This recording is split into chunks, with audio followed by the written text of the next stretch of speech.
All right, let's turn our attention to other stories. A chieftain of the All Progressives Congress, Ambassador Nurain Mumuni, has written to President Muhammadu Buhari urging him to reconstitute his cabinet. He's also calling for reconciliation between APC executives and the national leader Asiwaju Ahmed Bola Tinubu to avert negative impacts from the public. Now, the chieftain, who praised the president for his current war on corruption, advised him to be wary of some of his advisors who are out for personal gains. Nurain's call comes on the heels of a radio interview credited to the president's wife, urging him to rejig his cabinet. Aisha Buhari is quoted to have said that APC members who worked for her husband's election have been forgotten. Now, also, Imo State Governor Rochas Okorocha, while reacting to calls by some people that Buhari should rejig his cabinet in view of his wife's comment, said, and I quote, "Quite frankly, I'm a governor and I know where the shoe pinches more." Let's listen to him. He has his 5 daughters, all having masters and PhDs, and his wife educated, and even women key positions in the country. And all that. So I don't think it is. And for Mrs. Buhari, who made the interview, she wasn't giving that interview to bring down her husband's government, definitely. It's rather try to make peace among the perceived aggrieved persons in the polity. All right, joining us from Abuja studio is an public affairs analyst, Ebenezer Oyetaki. Ebenezer, good morning. It's good to have you join us this morning. Okay, and we also have, yes, thank you so much. We also have Kennedy Osungwa with us. He is a lawyer and a keen watcher of events in Nigeria. Doesn't matter what issues there are, but when it comes to legal matters, he's always on top of his. Okay, so welcome to the show. It's good to have you join us. Yes. Welcome. Good morning, sir. Yeah. Good morning, ma'am. Now, this calls for cabinet reshuffle seem to be on the increase. Of course, it looks like Aisha Buhari's comments during her interview are the catalyst that's led to this latest call for a cabinet reshuffle. 1 year, barely 1 year after this cabinet was put in place. Is it too early to expect so much, from this cabinet that we're now asking for a reshuffle? Well, there are factors that play out. And those factors is determined by what the ministers or the cabinet has been able to achieve right from the time they came into office. Having said that, it is obvious that the president and the commander-in-chief of the armed forces has been traveling here and there to ensure that he attracts investments in Nigeria. However, the drivers of that investment bid is the cabinet. And the question that we must ask, has the cabinet performed creditably well? That answer is all in the mouth of Nigerians. And for you to determine that answer, you ask if 2-3 square meals a day has been on the table of a common man. And like I have told the past governments, I said it during the time of the Baba in Ota, OBJ. I said it. I said it during the time of former President Goodluck Jonathan. And I am saying it again to our amiable president and the commander-in-chief of the armed forces. If this government will succeed and have anything to write when it comes to investment, there are 2 sectors that are germane. And those sectors first of all, is power. If this government can get power right, even if the president does not travel here and there to attract investment, the investment shall surely come. And another issue is security. Well, the president is I think, is doing well in that area, you know, in the area of security. But security without power is not going to work. Okay, let's bring in Ebenezer Oyetaki in our Abuja studio in here. Ebenezer, you have been analyzing issues even right before this cabinet came on board. We saw how long it took before the cabinet was constituted, and up until now, if you watch critically, do you have concerns as to the performance of the cabinet, or do you feel maybe we should still give them some time because there are peculiarities on ground? What's your take on that?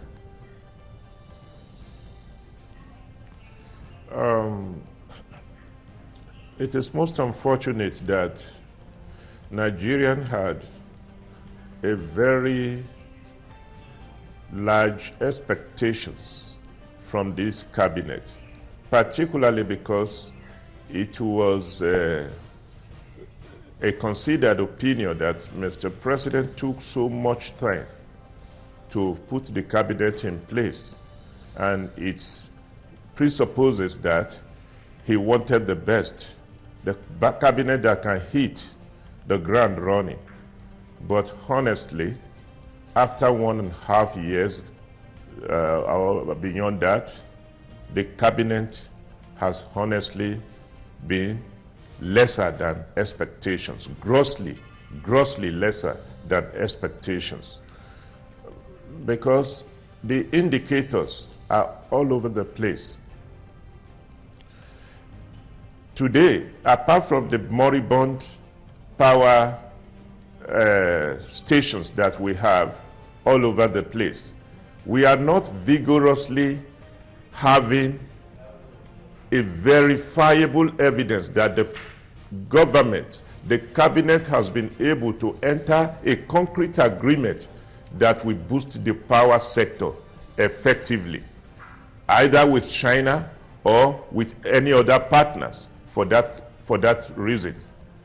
And we are a country that is grossly in deficiency of power, because a country of 170 million people being powered with miserable 6,000 megawatts. The megawatts that powered only Heathrow Airport alone in United Kingdom is unfortunate. And yet you will see people celebrating improvement in power. We need about 100,000 megawatts, and we should aggressively drive towards 10, and from 10 to 20, and that is what it should be. But from the look of things, this cabinet is conservative. This cabinet is reactionary. This cabinet is operating within the cloud of the conventionality that we inherited from the 16 years of PDP. The management of economy has reverted to the management of economy within the period that PDP was saddled with power. So we preach change. Nigerian voters for change. They want to see dynamic of change, but those dynamic, they are not feasible. We are being told that in the next 1 year or 2 years, we will see the result of what we are doing.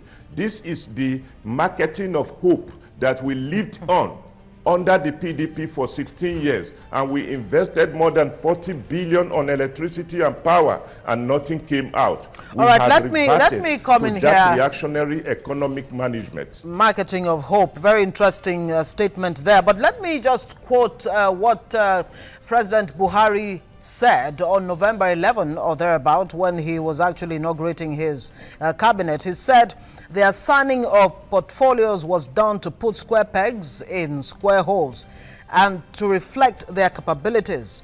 Now, so many months after this, cabinet has been in place, would you say we have a situation of square pegs in square holes? Or what exactly do you think is at the root of this, a perception that this cabinet has not performed as expected? Honestly, the cabinet has not performed as expected. And secondly, Mr. President assumed that what do you call round peg is being put in a round hole or whatever, or square peg is being put in it was an assumption of Mr. President. It was a good intention of Mr. President, particularly probably within the paraded certificate and whatever you have. But here again, Mrs. Buhari has come to tell you that the president did not even know 45%, up to 85% of the people he appointed, and that kind of a thing. So, and the whole thing is resonating on the hunger that is ravaging the land, the penury that is ravaging the land, the lack of improvement in critical infrastructures and things that had expected to be in place. Those things are challenging the claim of Mr. President that these are round pegs in a round hole and the rest of it. And I think it is necessary and it is timely, the call for him to quickly rejig the cabinet in order to give it a vent. Yes, in the area of security, maybe because it is classically manned by Mr. President himself, who is the commander-in-chief, performance is ongoing. In the areas of the fight against corruption, so much is being done, and Nigerians are happy about it.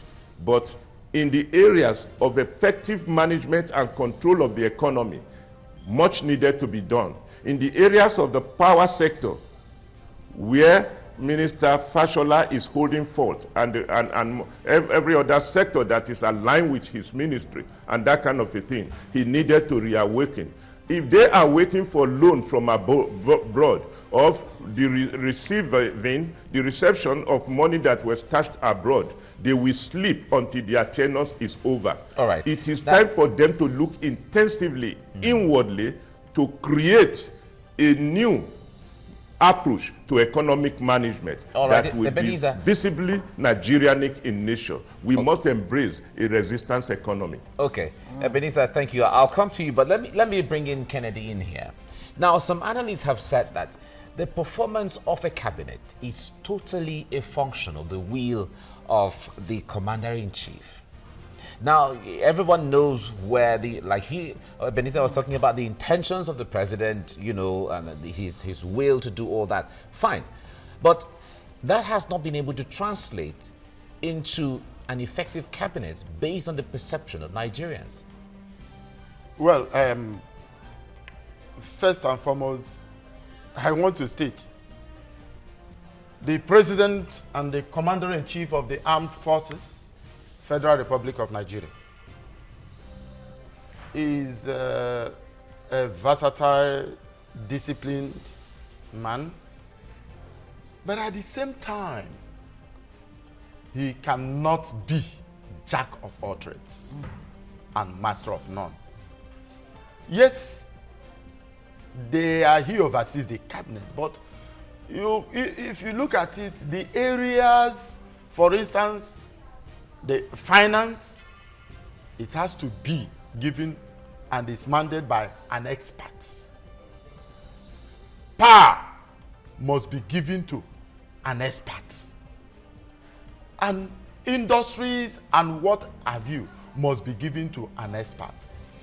And what this means, or what it translates to be, is that there are technical know-how that the experts must put in place to ensure that his visions, his aims, his objectives meets up with the yearnings of the people. Once this is not visible, I would say, from my own point of view, that the ministers or the cabinet themselves does not need to succeed under the whims and caprices of Mr. President. But let me touch on something that both of you gentlemen touched on, the issue of power. There are many Nigerians, well, a number of Nigerians would actually say that, you know, there seems to be an improvement in power. That is on the one side. But power, for example, is not something, you know, I mean, like experts would say, it's not something you should expect an improvement, you know, overnight. Would it really be fair to narrow down on the issue of power and say that, you know, not much is happening in that department, and so there might be a need to look or rejig that particular ministry again? You see, I don't know why the issue of power has been a problem in Nigeria. When Baba Inota came on board, Baba tried everything to ensure that he gets power right. As a matter of fact, $16 billion was spent under his administration. God bless you, man. Turn power around. And at the end of the day, and remember that even the late Chief Bola Ege was also drafted, because he's one of the Baba's trusted men, was also drafted to that sector. And at the end of the day, nothing happened. Yaradua came in. Well, he didn't do much before the cold hands of death snatched him away from us. Then former President Jonathan came, and I was, you know, shouting and, you know, campaigning that this issue of light, because once any government settles the issue of power, then the economy will be in place. And the president, our amiable president, is in. And that they are still a epileptic power supply. And you see, if industrialists and people that are in the production sector, if they tell you how much they spend from their private power generation to produce, do you know the effect?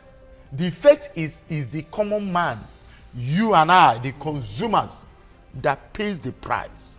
Because that price of that power will be built, the cost of the power will be built in the price of the commodity. And that is why you see, even when you go to the market, you get something for 20 naira today, the next day you go is 100 naira. So power has a lot to play in the economy. And the investors, one of the key things, they look wherever they go to take a decision whether I am to invest here or not, is power.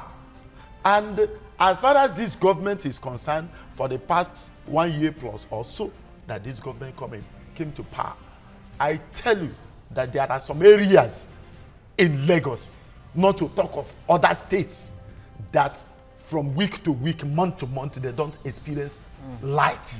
They don't have it. So what are we talking about?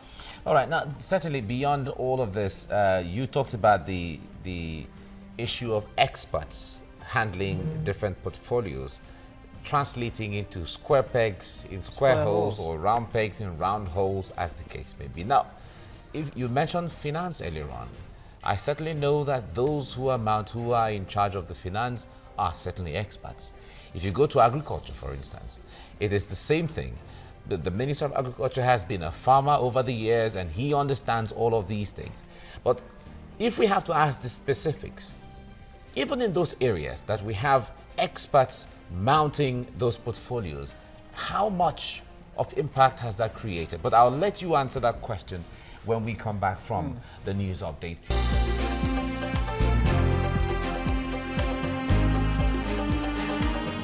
All right, you're welcome back. We're looking at the calls for a cabinet reshuffle. Our guests in Abuja is Ebenezer Oyetaki, and of course Kennedy Osunwa is right here with us in the studio. Now, when we're talking about this cabinet rejigging, or you know, whatever word you might like to use, this question is to you, Ebenezer. should we really be talking about an outright sack of some ministers, or should they be put in some places where, you know, the general perception out there is, look, this person is better, you know, suited to this particular ministry? Is that what we should be looking at, or is it so bad that there is a need for outright sack? I think there is a need for outright sack in some cases, and probably there will be a need for redeployment in some cases. But above all, what is missing?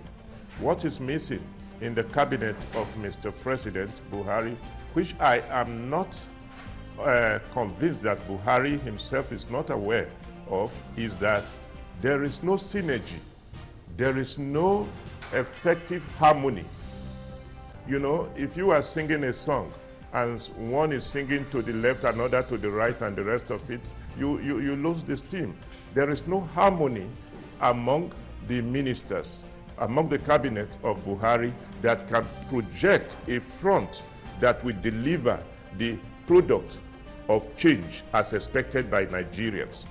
Some of them are appearing docile. Some of them are appearing outdated. Some of them are appearing lack in courage to do what they needed to do. Some of them are appearing to be so fearful of Mr. President that they will not want to confront him with a situation that can snowball into effective revolutions of the system.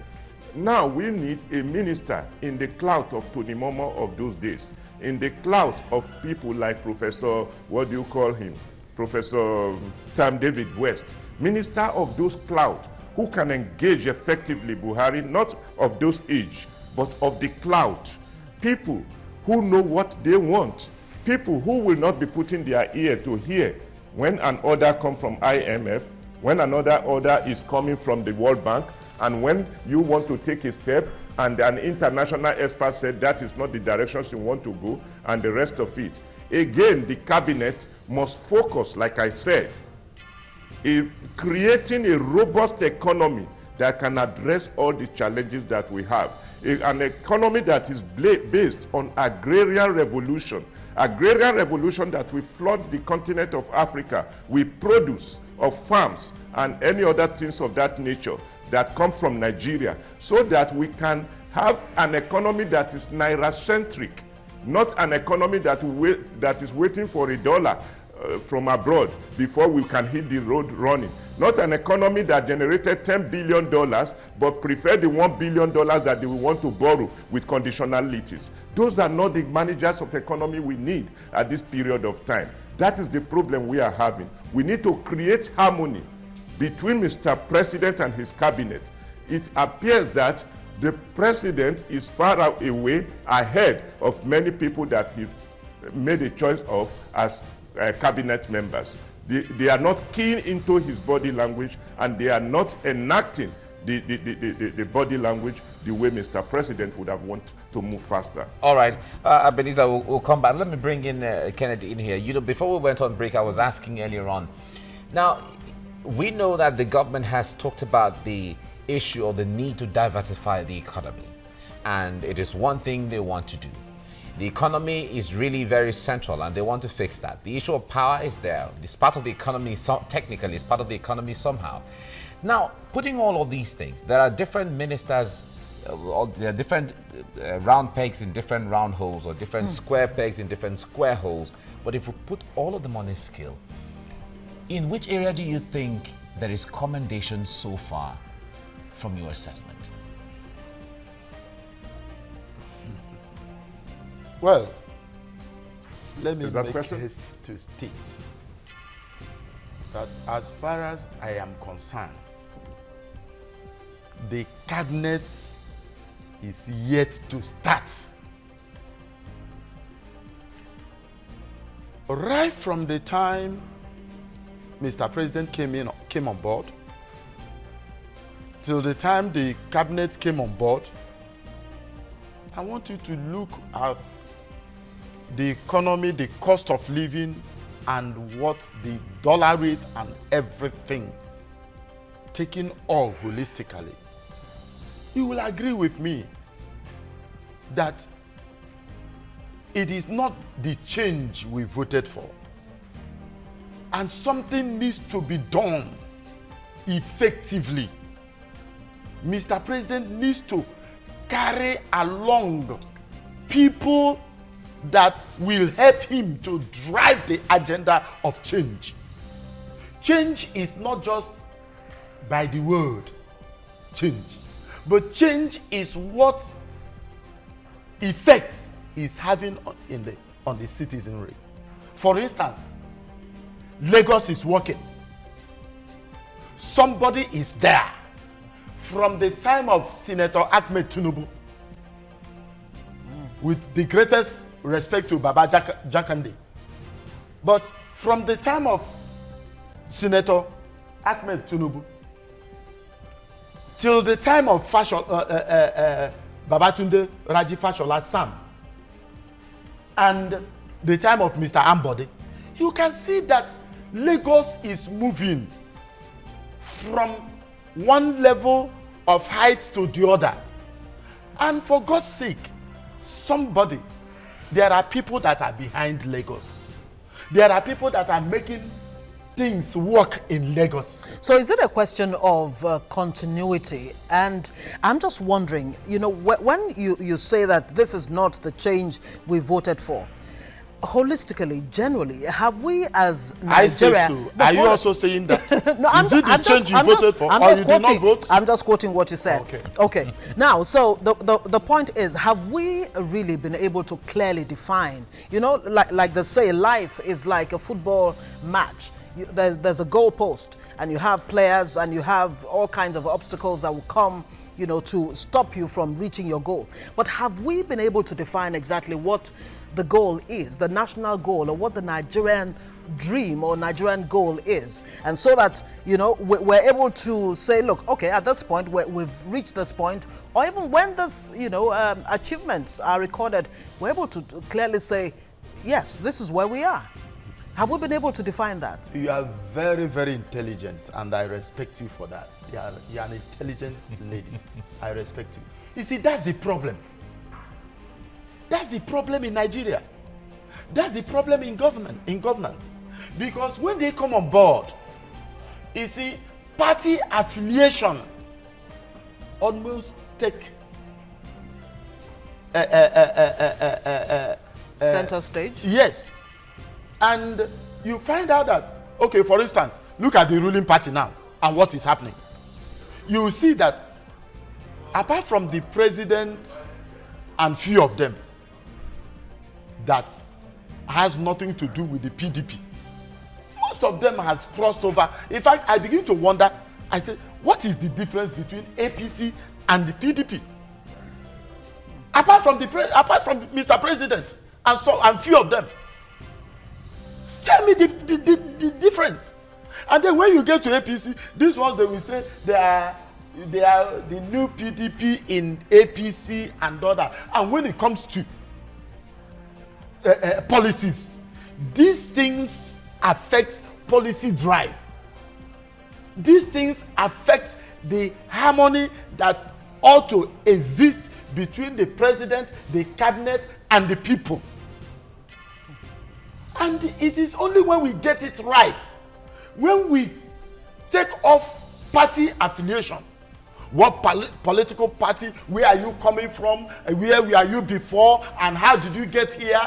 It is only when we remove all those frivolities, I call it frivolities, because it cannot help the economy, it cannot help the governance of this country. Okay, let me bring in Ebenezer in here. Now, we have established the fact that both of you gentlemen have said or alluded to the fact that the perception out there is that the cabinet is not functioning at optimal level yet.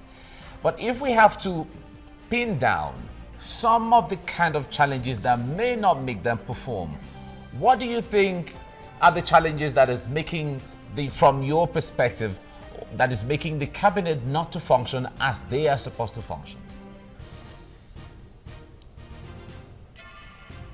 It is either the cabinet is overloaded with people who do not share the primary vision of Mr. President, that road upon the horse of change to power. Now, let us look at it this way.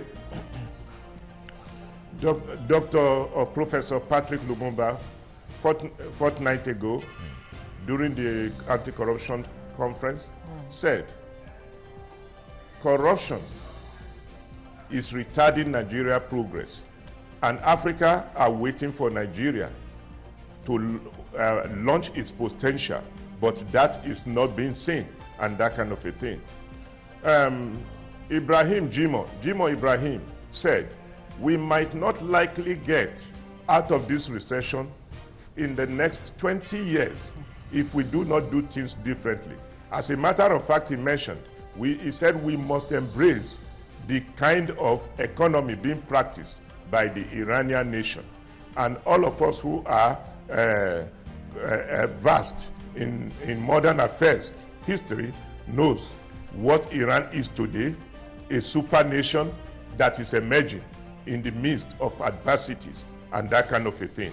That was the picture that people saw of Buhari, that Buhari will launch forth an economic management front that we generalize and democratize, what do you call it, wealth to our people, push power to our people, and not an economy that profits 100 people on the top and the masses are suffering inexplicable, what do you call it, poverty.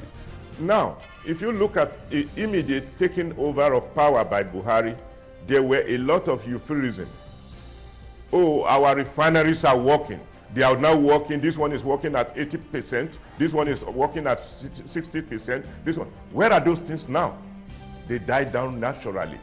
It appears that people have become so accustomed to Buhari, the familiarity that brings contempt has swept into the heart of a lot of the people that are working with him.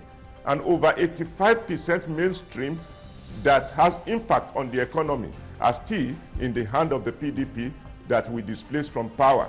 And is it lack of courage to ensure that we revibrate the string of administration in such a way that people who are ardent in the concept of change, in the concept of national renaissance, in the concept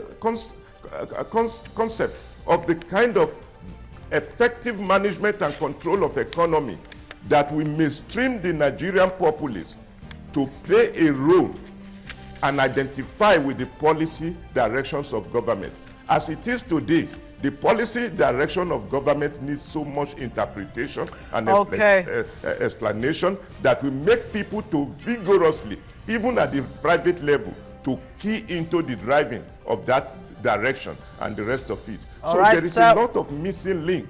There is a yawning gap between the governance and the governed, and between the cabinet and the expected delivery that are expecting from them by the Nigerian All right, people. gentlemen, we'll have to leave it there. Ebenezer Oyetakin, our guest right there from Abuja. Thank you so much for joining us on TVC Breakfast this morning. And of course, we had Kennedy Osungwa right here in the studio with us talking about calls for a cabinet reshuffle. Thank you so much for joining us. Thank you. Thank you.